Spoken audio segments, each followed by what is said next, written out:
was sitting in that seminar, taking notes, you know, wonderful to learn something new. The person who was presenting started with, "These are the signs of abuse." And they started listing them one by one. And I was writing, listening, writing. Number one, number two, number three. And as I wrote, a light went on, and I'm thinking, oh my God, this is me. There were probably 10 to 12 things listed. I was every single one. And tears came to my eyes. I think, oh my God, I'm a victim of abuse. Don't fight the feeling of discernment. It will keep you from derailing and putting you back on the same dark path you just worked so hard to get off of. You have to fight back. And I didn't know how to fight. You have to be trained to fight. And it was people who I finally told who helped me to fight.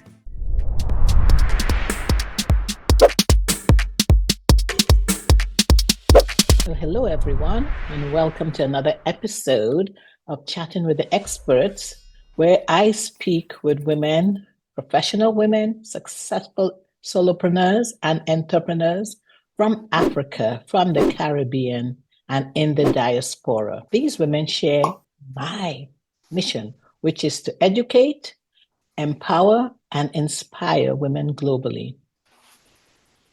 Today, we are going to be talking about overcoming denial, one of the biggest hurdles for victims of domestic violence.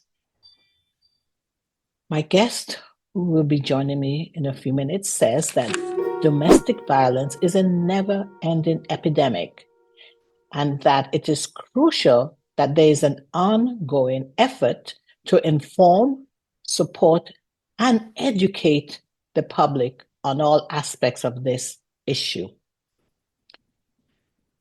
Uplifting and inspiring others is one of her life's goals, but writing is her passion, and she translates that passion into life stories. My guest says that she writes books, does presentations, and public speaking to educate, to enlighten, and empower others suffering from broken spirits. She has presented to local groups and national organizations on subjects related to family history, domestic violence, and mediation, and is a community advisory board member for the Emory Grady Near Project, whose mission is to empower women who have had a history of adverse childhood experiences and also intimate partner violence. And with that, I want to welcome to the show Pauline Mansfield. Thank you very much. I'm honored to be here, Paula. Thank you for coming on to talk about something that, it's global, domestic violence. Oh my word. So I know off camera, we talked about how many times domestic violence victims do not recognize signs of abuse. What do you mean by that? Denial. It's such a huge word that we don't really think about. I want to share a short story, I'll keep it short, about how I found out how much in denial I was. I had lived with a man who was very controlling, with growing abuse through the years. And I just thought I could fix it. I gave every excuse that everybody else has given who finds themselves in this situation. And I just took it day by day by day. I was an employee advocate at a hospital. And my job was to help employees be better employees, no matter what it involved. And many times employees brought their issues into the hospital, into the workplace. You couldn't park it in the parking lot and go to work. You brought it right on in. And I saw some very horrible things related to domestic violence. And somehow I separated that from what I was dealing with totally. Mm.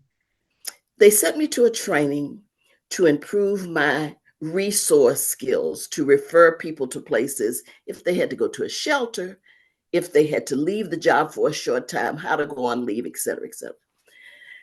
As I was sitting in that seminar, taking notes, you know, wonderful to learn something new. The person who was presenting started with, these are the signs of abuse. And they started listing them one by one. And I was writing, listening, writing. Number one, number two, number three. And as I wrote, a light went on, and I'm thinking, oh my God, this is me. Mm. There were probably 10 to 12 things listed. I was every single one. And I just, tears came to my eyes. I think, oh my God, I'm a victim of abuse. I'd never given it Mm. a name. For me, it didn't need a name. People always saw me as a very strong woman. I saw myself as a strong woman. I was educated. I was bringing in the bacon. I just had confidence about my job. But there was a deficit somewhere, denial of what was really happening to me. And Mm. that was my introduction to Pauline. You have not only a problem, you have a huge problem that needs to be fixed. And that's where the journey started for me. So they gave a list of things we needed to do. We needed to tell employees to do to get started on the journey to safety, to freedom. Mm. And that's where it began for me, in recognizing denial. Wow. Wow. I see your passion. And I know this isn't easy. This isn't easy for anyone in that situation. No. But how do you overcome that denial? How do you separate yourself from, what is happening and what you're telling yourself? Yes. First is knowing that you're in trouble. Mm. And once you recognize that, the second thing I learned in that seminar, you have to have a plan. Mm. And the plan may be a short term plan or it may be a long term plan. Everybody's situation is different. I was a working woman, I had a car, I had money in the bank. So I was in much better position than someone who depends solely on their mate for bread. My children were pretty much grown, Mm. and many people have babies, they have pets, they have no car, they have no family. So it depends on the situation. What situation are you in? And some are far worse than mine. But I had a very difficult time getting out. It was like busting out of prison. Mm. And yet, you said you had all these things, but it was difficult. Tell us about that. Why was it difficult? What made it difficult? So, It was, because I know that's, sorry, go ahead. I don't want to oh, that's all right. interrupt. It was difficult because I had given over my control to somebody else. Mm. And anyone who does that loses themselves totally. Mhm. And for some reason, I allowed that. I'm still, as here all of decades later, I'm still asking myself, who was that person who allowed that? I don't even know. She's dead now. She's gone. He's gone. But you have to decide how much you love yourself, Paula. I think it boils down to that. Do Mm. you love yourself enough to bring your own joy? I was letting someone else dictate every piece of my life, every single piece. And so we have to become empowered. I think that's number one. And again, how we get there is different for every single person.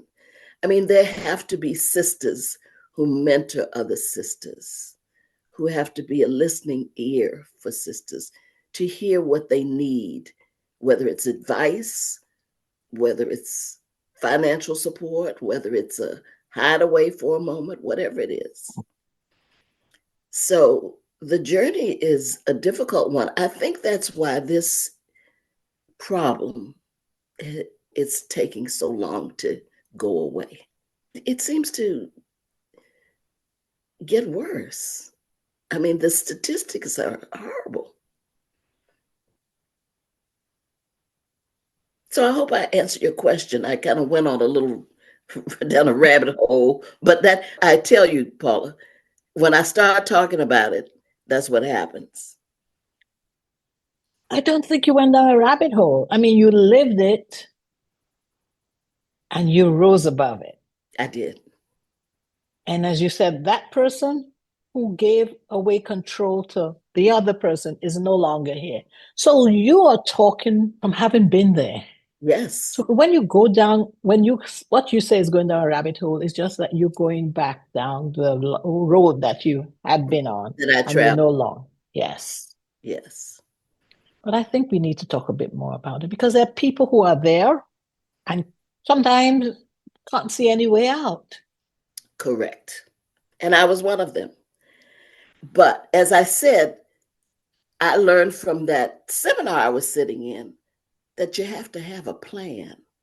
Have When a I plan. realized I had to map it out, every little detail, I had to make an extra set of keys for my car, for my house, so that if I had to make a quick getaway, I was ready. Mm. I had to tell somebody. In all those years I was suffering through, I never told a soul. I'm a pretty private person.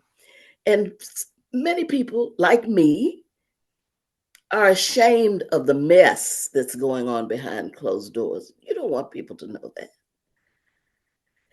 And certainly not on your job. But when this happened to me, it happened at a very critical time. The law had just been passed under what became our President Biden. He was in the Senate at the time. A law was passed, the Domestic Violence Act, to protect women who were going through this. And all the laws had been laid out so neatly for me in a package with a bow. And all the services I needed were there. And they're still there, thank God.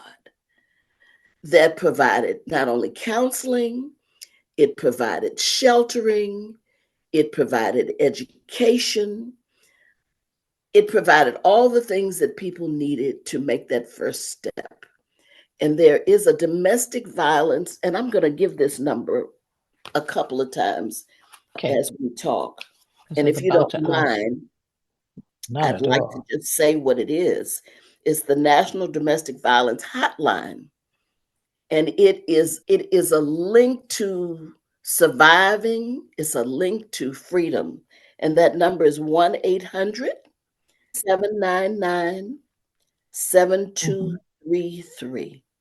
7233. And 1 that is, 800. yes, 1-800-799-7233. Got it. That Okay. number connects people with someone to talk to. And sometimes, Paula, it starts with a conversation. Yes. People have to know there's a listening ear on the other side. You have to be Yeah. able to pour out your heart, to tell what Yes. your situation is. Where can I go? What can I do? Who can I turn to? Yeah. So the plan includes knowing your resources. Important. And I'm going to drop this number in the chat. So Thank you. knowing your resources. Okay, go ahead. Yes. once you know your resources, you have to be brave enough to take that first step, whether that's picking up the telephone to call that hotline or picking up the phone to call your sister, your mother, your sister friend. People usually wait too long Yeah. to do that. I didn't tell a soul, not my mother, Mm. not my friends. Nobody knew. They knew he was a little crazy. But he was just that crazy person she's married to. But they didn't know the inner workings of what I was dealing with. Um, So and let me just ask a very quick question. I think you answered it actually. You said you felt ashamed. yes, even though I was in denial, that seems very schizophrenic. On one, I'm saying I'm in denial, but on the other hand, I'm embarrassed by something. That's kind of crazy in itself. But you know when something is wrong. You have an inner voice that tells you whatever is wrong in your life. Mhm. You know Mhm. what it is. And secrets dangerous. Mhm. And I was keeping a really bad secret. And I had Mm. brothers. Oh, I did. and they didn't know. No one knew.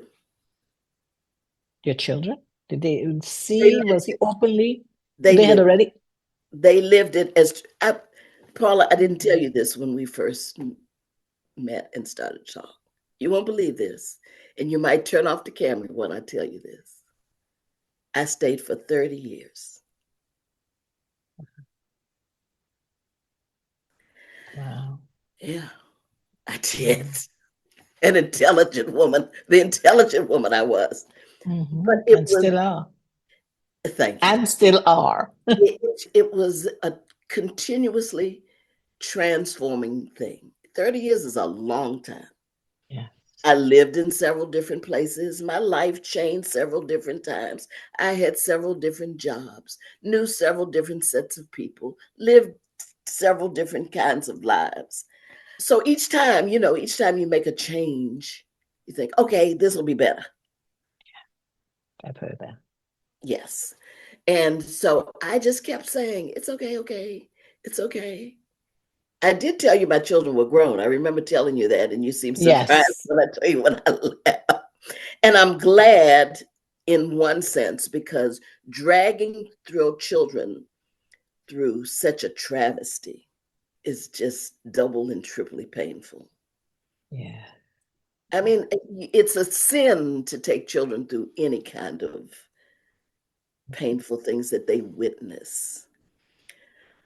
But that's what I did. That was my journey. And there's some things I regret, but many I didn't. Looking back on it, I had a lot of lessons to learn, a lot of growing up to do. I had to find out who Pauline was, Mhm. introduce myself to her, hug her, and enjoy her. I chose to do it after 50. Oh, oh, After wow. 50, Mhm. but it has given me such a beautiful life on this side.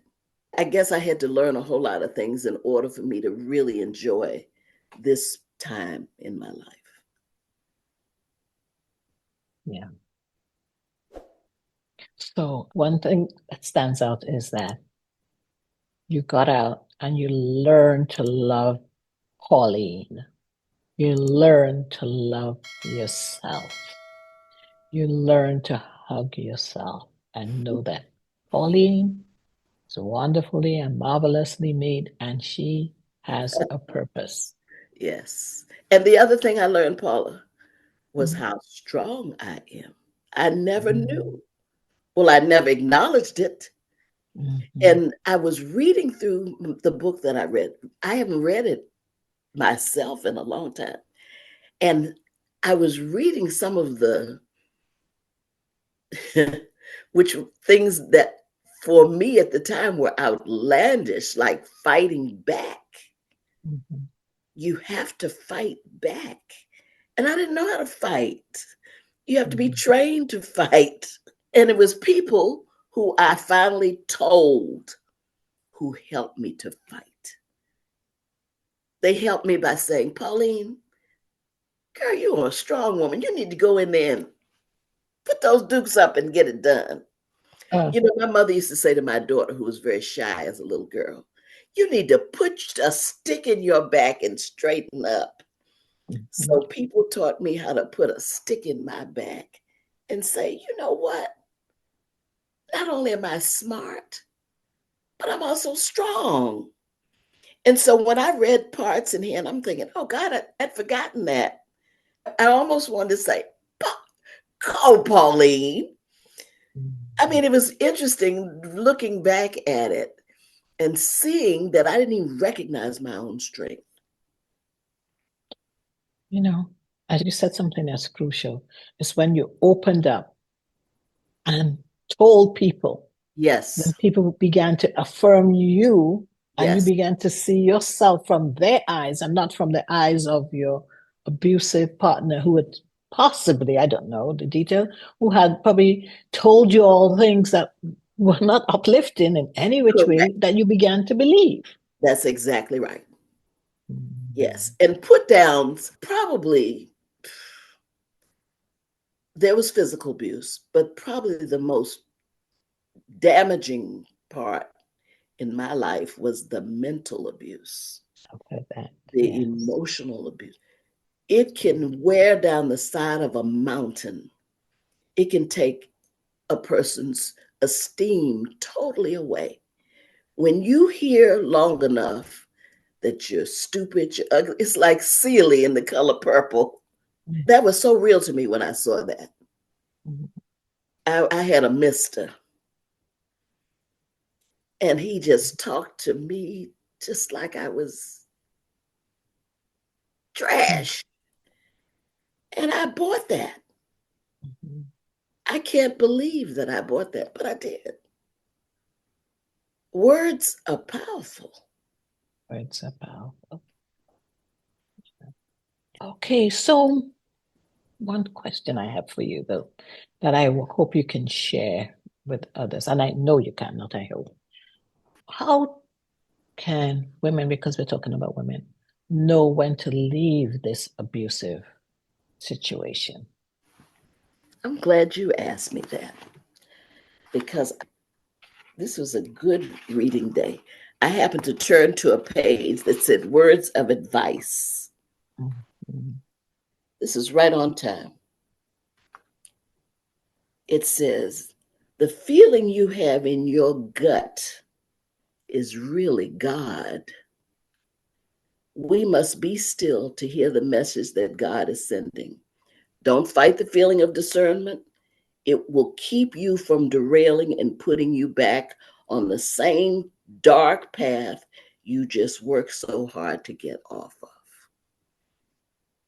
So you have to, all of us have a feeling when something just ain't right.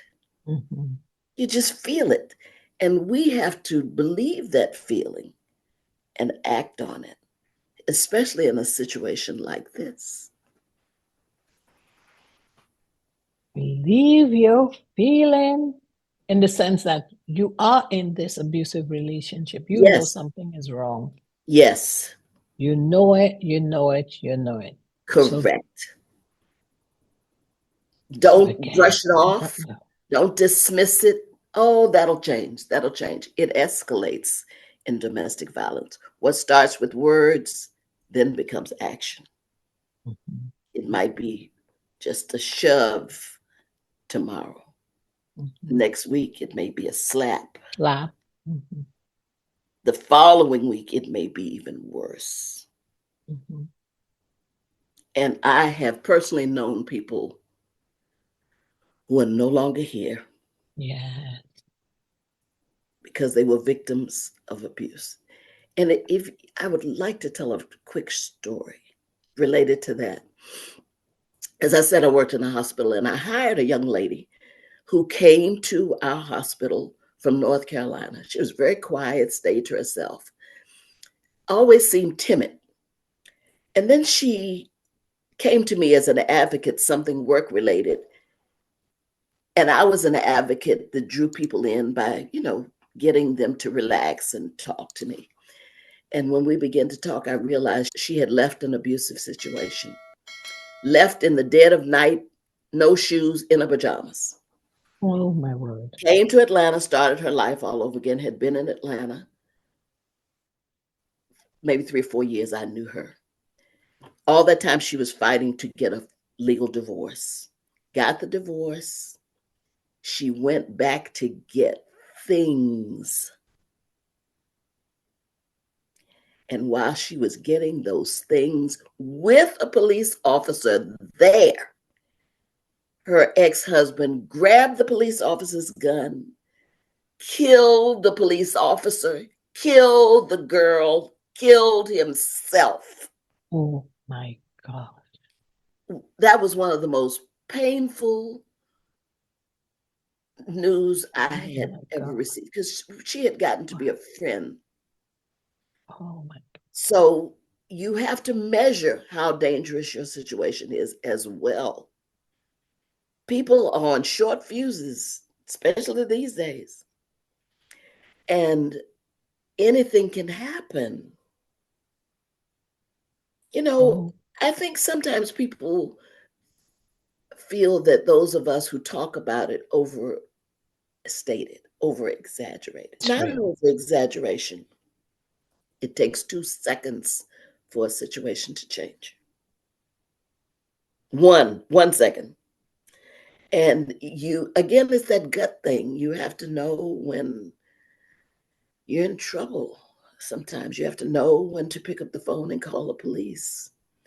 Also, people who hear it must be brave enough to pick up the phone. If you hear something through the wall from the next door neighbor, you have to be brave enough to pick up the phone and call the police. Yeah.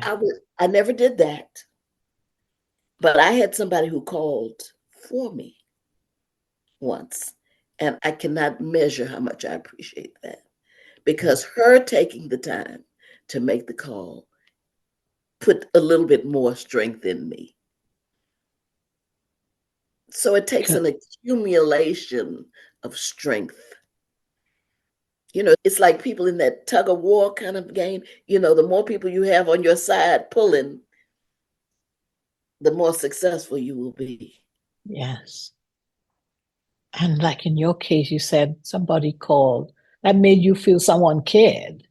It did. Someone cared. And it was a surprise to me who the person was. Oh. So you never So, know. I was just about to say that. So you never know. You never So know. you never know. Pauline, because we want to give the audience chance to talk with you, and we also know that people who haven't joined us can listen to this online, YouTube, or wherever else they listen to podcasts, whether on audio or YouTube.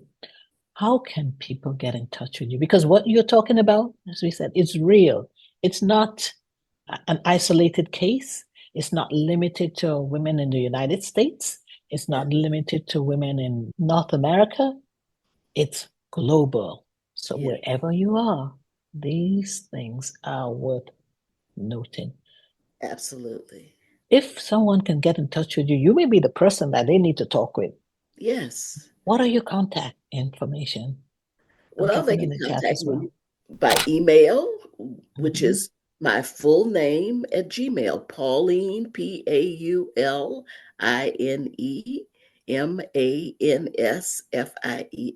at gmail.com. That's the most direct way that people can reach me. Okay. They just need some basic information, or sometimes people need to purge. Purging is good. It's allowing people an opportunity to just throw up. Mhm, mhm, mhm. So I welcome that. And there's also a number, the 1-800-799-7233 for those of you in the United States. That's the Yes. National Domestic Violence Hotline Correct. Thank they you. can get in touch with. Wow.